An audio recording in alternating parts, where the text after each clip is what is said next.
up there. We do have some life jackets underneath the seats. They are dirty and full of roaches, but they're there if you really, really want one. If anybody should happen to jump, fall, or get thrown overboard, we do have a throw ring we can throw to them. And if the boat should happen to catch on fire, we do have a fire extinguisher right down here. But if it does catch on fire, you're more than welcome to use the fire escapes. Those are pretty much right in front of you. All right, that's kind of fun. Kind of funny, but serious stuff. But more serious, I'm gonna ask y'all, please stay sitting down whenever the boat's moving. In the swamp especially, we do come across some stumps underneath the water, and I don't want anybody to be standing and fall down if we hit a stump. Keep your hands, your feet, your phones inside of the boat at all times. Alligators are able to jump about 1/3 of their body out of the water. So if you have your hands outside, it's possible that an alligator could jump up and grab your hands. And I have had people that were trying to take pictures of stuff outside of the boat that have dropped their phones. Keep your phones inside of the boat. If you have any questions, comments, concerns, you're more than welcome to speak up, ask questions if you have any.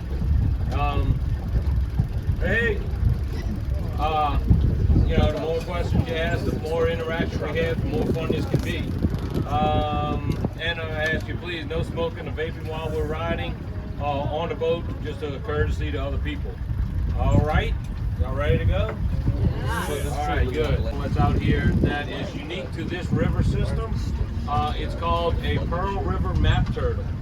The Pearl River map turtle is a subspecies of map turtle that only lives here in the Pearl River. They don't live anywhere else on Earth, really. So if we see one, I will be sure to point it out and let you see something that, like I said, only lives here in the Pearl River. The way that we can identify the Pearl River map turtle, if we see one, the ones that we normally see are about 3 or 4 inches in diameter. Right down the middle of the shell, right behind their head, if you look, there will be like three little spikes sticking up above the shell right down the center. If you see a little turtle that has those spikes like that, that's a Pearl River map turtle. Species, we have non-native species and we have native species. And the difference in the three, a native species is something that has been here in Louisiana pretty much as far as we know forever. Non-native species is something that is here now, that is naturalized, it lives here, but it doesn't harm the environment. Where an invasive species is something that is not from here, it has been brought here and it's naturalized, it lives here now. To the north of here, separates into 5 different rivers, creating a bunch of islands. Well, they found that on all of those islands, there were a lot of hollow trees. In those hollow trees, there were a lot of honeybees that had built their honeycombs out here. And there was so much honey that they named the entire swamp after the honeybees and the honey that they found, and called it all the Honey Island Swamp. Now, all of the swamps around the New Orleans area were logged all the way from the 1700s up until 1962 for their bald cypress trees. Bald cypress is very good building material. It is naturally water resistant, rock resistant, and insect resistant. If you're not familiar with what a bald cypress tree looks like, these trees up here on the right side, one with the orange flagging in it, and then one further up with a white sign in it, there's one next to us. Those are all bald cypress. In 1962, bald cypress was named the state tree of Louisiana, so that made it illegal for anybody to cut down any more bald cypress from the wild area or the state-owned areas all throughout the state. Well, back in the 1800s sometime, the way that they were cutting down these trees, the way that they would move them is that they'd cut the trees down, tie a bunch of them together, and float them as a raft down the river. They found that it was really hard to get some of these rafts of trees down some of the turns in the river. So at one point they figured they would just cut the straightaway right here and eliminate some of the turns in the river. And if you look right through here, you can kind of see like a V shape through there. That is the old path of the river right there. Since they changed the course of the river, it has allowed a lot of all of this to kind of silt in, and now it's just a small channel that goes through there. Tender about 4 hours to sober up to come over here. He'll raise the bridge for you. They say at one point that was the best job you could have because every time you came to work you got a raise. So the Department of Transportation did an assessment of this bridge and determined that it is no longer safe for highway traffic, so they closed it down. Now the problem with doing that is that this bridge is on Highway 90. Highway 90 runs all the way from Jacksonville, Florida to Van Horn, Texas. It is the southernmost route that you can go from east to west in the United States. It's also a scenic highway, listed on a scenic highways map. Like if you go through Mississippi along the Gulf Coast, you have beaches on one side and houses on the other side. Now Highway 90 is also a hurricane evacuation route for the city of New Orleans. So whenever they call for a mandatory evacuation, you know, people would use Highway 90 just to get away from the city and then head up into the central part of the U.S. to get away from any flooding along the Gulf Coast. Each tag has a barcode on them, so that when they go to sell them, they can scan them and they get a track of how many alligators are actually taken every year. They have given out over 350,000 tags last year. And now, like I said, they did an assessment, and we have over 2 million alligators in the wild. Now we do have wild pigs out here. Y'all see? Y'all, right along here, there's a mama and some babies that live along here, and I just saw a glimpse of her walking through here. Now she's kind of scary, so don't start yelling and, oh, look at the pig and all of that stuff. See her walking right there? But she is used to us coming out here and throwing some food to her for the last, I guess, a couple of weeks. So much that back in 1962, the state did an assessment to find out how many alligators there were in the wild, and they found that we only had about 100,000 alligators left in the wild. So at that time, they closed the alligator hunting season, and they started doing a bunch of research, and that research led to alligator farming. Well, the way that they started off is that in the springtime, when the alligators were making their nests, the researchers would go out there and they would take the alligator eggs from the nest, bring them back to the farms, and they would incubate those eggs. And once they hatched, they would grow those eggs, and then some of them they would release the baby alligators to the wild, and some of them they used to put into the commercial trade, like the skins and for meat. Some of the things that they found out is that the natural survival rate for alligators to make it from egg to 3 feet long is only about 2%. Now, because the farmers go out into the wild and they take the eggs from the wild, the wildlife officials require that they return 10% or 12% of the alligators once they reach 3 feet long back to the wild. So after about 10 years, they were able to open the alligator season again, and now we have a lot of alligators out in the wild. Some of the things that they found out about alligators when they're forming is that the female will make a nest, and it's about a 6-foot round mound of vegetation. She can lay anywhere from 30 to 90 eggs on that nest, and then she'll cover it with more vegetation and let them sit there until they hatch. They take 65 days to hatch. They also found that the sex of the baby alligator is determined by the temperature that you incubate them at. So if you incubate them from 86 degrees and under, you'll have all females that hatch. If you incubate them from 90 degrees and above, you'll have all males. And in between 86 degrees and 90 degrees, you have some males and some females. So in the wild, if you kind of associate that, it depends on where the alligator lays her egg or where she makes her nest.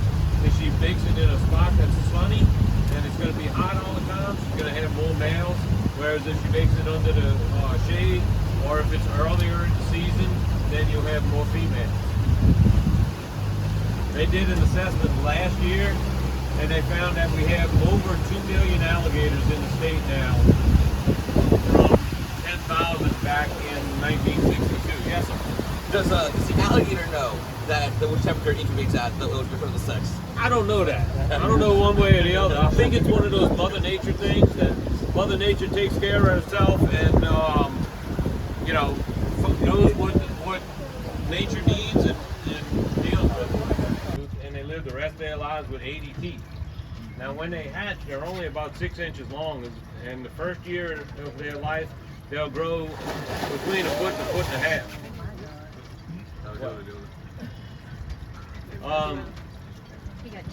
So these alligators are a little bit older. Some of the salt water from the Gulf. The mingling or that water that's made by the different salinity is called brackish water. It's just a different amount of salt that's in the water from the Gulf to the fresh water of the river. Well, the different amount of salt allows for different types of vegetation to grow.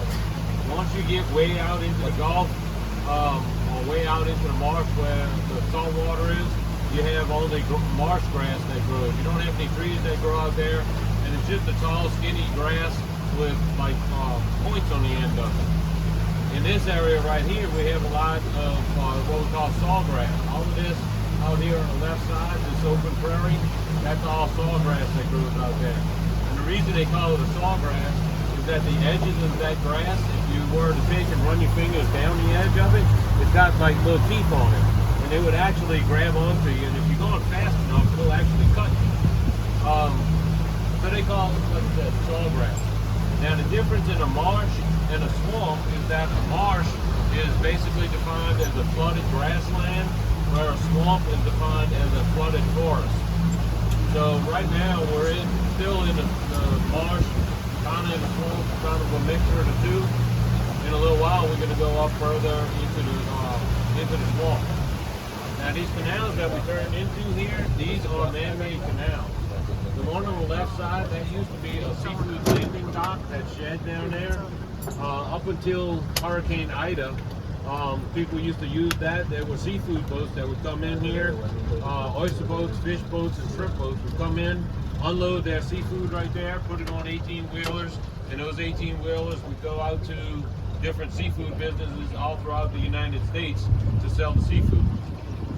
Like I said, Hurricane Ida came through and destroyed it. The people that owned it never did rebuild it. On the right side, this shipyard services some of the oil wells that are out in the shallow water of the Gulf of Mexico. Anytime a rig gets damaged or destroyed or needs any kind of maintenance or anything, they can take and put equipment on barges and leave from here and go out there and do whatever kind of work they need to, and then bring back any kind of steel or scrap iron, anything that they have from the rig, and bring it back here, bring it up to the front, and they'll cut it up, put it on trucks, and send it out to be recycled.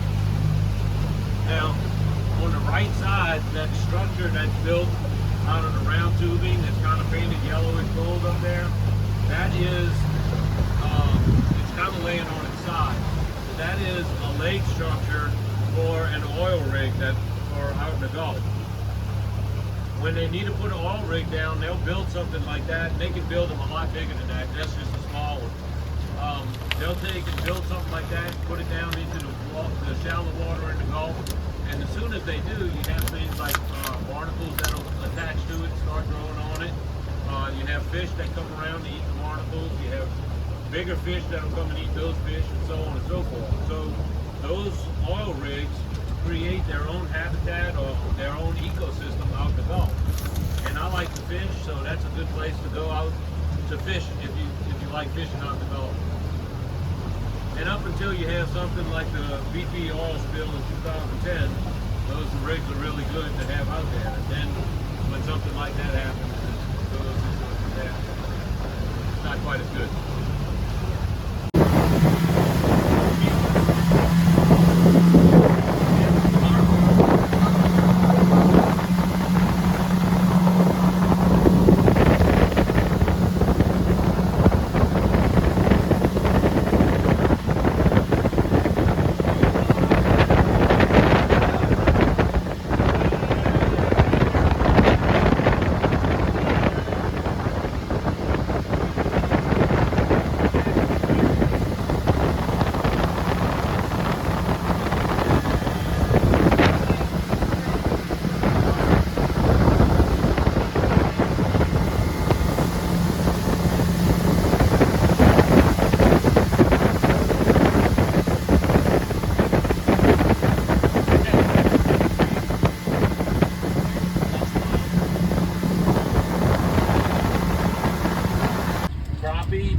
Originally, is a French term. It means sack of milk, because if you look at the side of the fish, each of the scales has little white spots on the side of them. And the old French guys used to say that looks like a sack of milk on the side of the fish, so they call it a sac of milk. We have different kinds of perch. We have bass, we have paddlefish, garfish, both spotted gar and alligator gar. We do get some Gulf sturgeon that come in from the Gulf of Mexico. During the springtime, they spawn down at the mouth of the river and then head back out the Gulf. And then occasionally manatees will migrate all along the Gulf Coast and come up into different rivers and estuaries and eat the different types of fresh grasses that we have. They'll hang out for the summer, and then in the wintertime or in the fall, they'll feel the water getting cold again, and they'll head back out to the Gulf and back over to Florida, because they're very cold sensitive, and they feel that temperature. The water in Florida stays at a more moderate rate, moderate temperature. Get some salt water that comes in from the Gulf. It blows in, and with that salt water brings in some of the catfish that live in the salt water. So like if you're fishing along here, every once in a while you might catch a saltwater catfish or a bull shark, because in the summertime the bull sharks will come up into the rivers also. Now there's 3 turtles over here on this log, one right over there, 3 more right here. I'm going to try to get close enough to see if I can see any of them that have spikes on their back. Side, let the sun shine on their backs, and the sun shining on their backs will warm the blood vessels that is inside of what they call the scutes, all those little bumps along their back. There's a little alligator right there. They get to be about 4 feet tall and have about a 6-foot wingspan. Those birds will eat fish. They'll eat snakes, crawfish, frogs. I've actually seen a video of one eating a squirrel.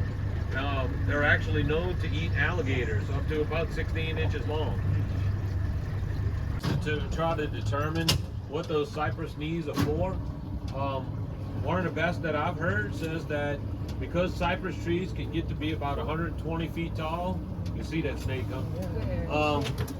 Cypress trees can get to be about 120 feet tall, and because of the ground, how wet the ground is, when the wind blows, those cypress knees actually grow down into the soil and up through the soil, and they act like spikes to keep the trees from falling over. Put it on a bunch of floats and brought it out here in the river. That's pretty much what you got right here. The guy that owns this last one, he comes out here pretty often in the summertime during weekends. He's usually got a couple of fishing poles floating out the back there trying to catch some fish. He's got his barbecue pit going. He's got his dog running around, music going. He sits on his rocking chair on his back porch and waves at us like not a care in the world. I like to tell people he's decompressing, you know. Yeah. He likes water, so you really don't see any rattlesnakes out here in the swamp. The most common venomous snake that we have out here in the swamp is called a water moccasin. Now, the water moccasin is not a very shy snake. They've actually kind of, they're, I don't know, pretty brazen. If you walk up on if you walk up on a water moccasin, they'll usually curl themselves up like a rattlesnake. They'll actually rattle their tail and open their mouth. Now, they have another name other than water moccasin. They're called a cottonmouth. When they open their mouth, the inside of their mouth looks like a ball of cotton. So that's why they call them a cottonmouth, because the inside of their mouth is white, like a ball of cotton.